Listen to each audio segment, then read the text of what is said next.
नमस्कार दोस्तों, आपका स्वागत है। जेम्स वैन प्राग नाम के एक बहुत बड़े साइकिक हैं। उनके यहाँ पे एक महिला आई थी और वो महिला बहुत ही ज़्यादा दुखी दिख रही थी। जेम्स वैन प्राग ये कहते हैं कि उस महिला ने उनको कुछ इस तरीके से बात कही। उसने ये कहा कि कुछ महीने पहले वो अपने 4 साल के बच्चे को लेकर कहीं ना कहीं अपने कार से जा रही थी और उस कार का दोस्तों बहुत ही ज़्यादा बड़ा एक्सीडेंट हुआ। उस एक्सीडेंट में दोनों की बहुत ही ज़्यादा लगा था, लेकिन उसका जो बच्चा था उसकी जान उस एक्सीडेंट में नहीं बच पाई। वो इस दुनिया से चला गया था और ये जो महिला थी वो भी बहुत दिन उसको अस्पताल रहना पड़ा और बाद में उसको किसी तरीके से वो धीरे धीरे ठीक होने लगी। वो ये कहती है कि मैंने उस दिन अपने बच्चे को मैं खामखा लेकर जा रही थी, काश मैं उस दिन घर पे ही रहती। मुझे कुछ हो जाता तो मुझे कुछ भी नहीं लगता, लेकिन मेरे बच्चे को कहीं ना कहीं मैंने ही मारा है, मेरे वजह से उसकी जान चली गई है। तब जेम्स वैन प्राग ये कहते हैं कि उनका जो बेटा था उसकी सोल उसको कहीं ना कहीं उनको दिखी और उसने अपने माँ को कुछ इस तरीके से संदेश दिए। उसने अपने माँ को ये कहा कि मेरा जाना जो था वो माँ तय था, तुम उसके लिए अपने आप को दोष मत देना।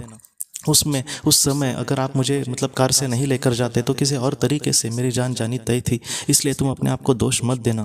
इंसान जब इस दुनिया में आता है तब वो जाने का जो दिन है, जो समय है, उसको तय करके आता है, इसलिए तुम अपने आप को ज़रा भी दोष मत देना। मैं इस दुनिया में सच में बहुत ही ज़्यादा खुश हूँ। यहाँ पर मेरी देखभाल करने के लिए बहुत बड़ी बड़ी आत्माएं भी है।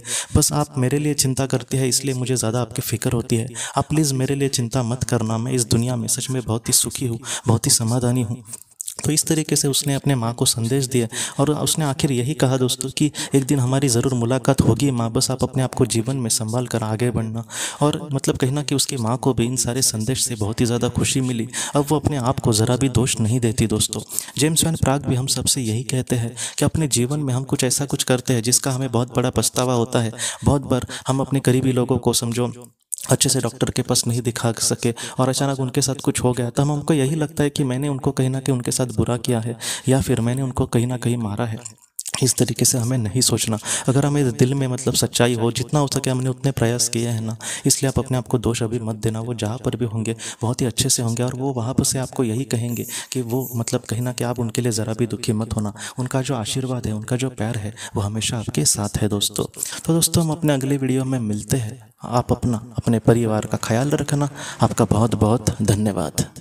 अगर आपने किसी अपने को खोया है और अगर आप किसी जेन्युइन भरोसेमंद थेरेपिस्ट की तलाश कर रहे जो आपके अपनों के संदेश आपको दे सके, तो आप इस नंबर पर व्हाट्सएप मैसेज कर सकते हैं। हम जितना हो सके आपको किसी अच्छे थेरेपिस्ट के बारे में बताने की कोशिश करेंगे जो आपको बहुत ही अच्छे से संदेश दे और आप अपने जीवन में आगे बढ़ पाए। आपका बहुत बहुत धन्यवाद।